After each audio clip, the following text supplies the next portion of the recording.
நுரையீரல் சம்மந்தப்பட்ட நோய்கள் வந்து ஏன் வருது, அது வந்தால் என்ன மாதிரி சிம்டம்ஸ் நம்ம காட்டும், அதை நம்ம வந்து எப்படி வந்து சரி பண்ணுறது அப்படிங்கிறத நம்ம இப்போ பார்ப்போம். நான் வந்து ஆழ்மன சிகிச்சையாளர். எனக்கு வந்து ஊர் வந்து திருவாரூர். எனக்கு அதாவது நுரையீரலில் நமக்கு வந்து ஒரு தொந்தரவுகள் வருது. அதாவது ஏன் வருது அப்படின்னா, அது 100% நுரையீரல் வேலை செஞ்சுக்கிட்டு இருந்தது. இப்போ என்ன ஆகுது அப்படின்னா வந்து 100% அது வந்து குறைக்குது, 75 குறைக்குது, 50 குறைக்குது. அதுக்கு பிறகு தான் நோய்கள் வந்து உடம்புல வந்து பரவுது.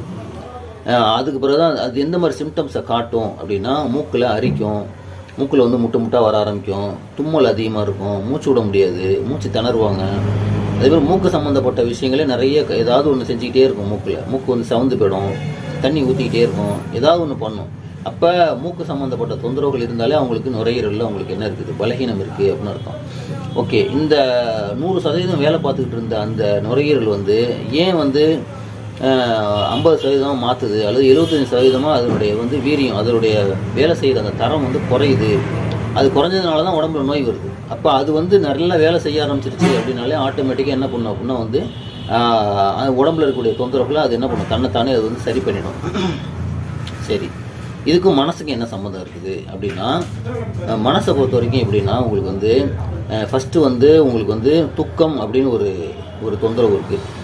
அந்த துக்கத்துக்கும் நுரையீரலுக்கும் நேரடி தொடர்பு இருக்குது. இப்போ துக்கம் வந்து எங்கே போய் பாதிக்கும் அப்படின்னா நுரையீரலை தான் பாதிக்கும். அதனால தான் என்ன பண்ணுது அப்படின்னா, அது வந்து அதனுடைய வேலைத்திறனை வந்து குறைக்குது. புரியுதா உங்களுக்கு? அதனால வந்து என்ன செய்யணும் அப்படின்னா, முதல்ல துக்கம்ங்கிறத வந்து புரிஞ்சுக்கணும். என்ன துக்கம்னா என்ன அப்படின்னா, ஒரு விஷயத்தை இழந்துருவோம், ஆனால் அது திருப்பி கிடைக்காது. அதை வந்து நம்ம ஏற்றுக்கிறதுல நமக்கு வந்து தயக்கம் இருக்கும். அப்போ தான் உங்களுக்கு துக்கம் வந்து என்ன ஆகும் அப்படின்னா பாதிப்பாக உண்டாகும். உதாரணத்துக்கு அப்பா இறந்துட்டாங்க, அம்மா இறந்துட்டாங்க, இந்த மாதிரி போனால் திருப்பி எது கிடைக்காதோ அதுக்கு பேர் தான் என்ன அப்படின்னா வந்து துக்கம். அப்போ அதை வந்து நம்ம என்ன பண்ணோம் அப்படின்னா ஏற்றுக்க மறுத்தோம் அப்படின்னா அதனுடைய பாதிப்பு நுரையீரலுக்கு என்ன ஆகிடும் அப்படின்னா அதனுடைய ஃபங்க்ஷன் வந்து குறைய ஆரம்பிக்கும்.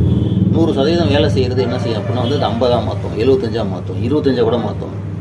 அப்போ வந்து நம்ம வந்து ஏற்றுக்கணும். எப்படி ஏற்றுக்கணும்? சரி, ஓகே, நான் அதை ஏற்றுக்கிட்டேன், என்ன செய்கிறது தெரியலை, மீண்டும் இதில் நான் வெளியே வரணும்.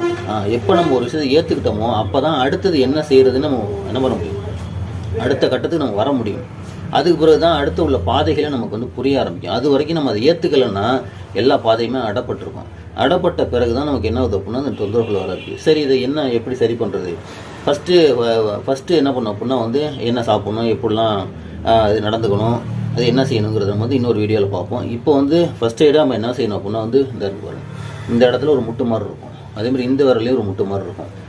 நீங்கள் வந்து அதில் என்ன பண்ணணும் அப்படின்னா வந்து ஒரு 3 மிளகு என்ன பண்ணோம் அப்படின்னா அந்த இடத்துல வச்சு ஒரு டேப்பை போட்டு என்ன பண்ணணும் அப்படின்னா வந்து சுற்றி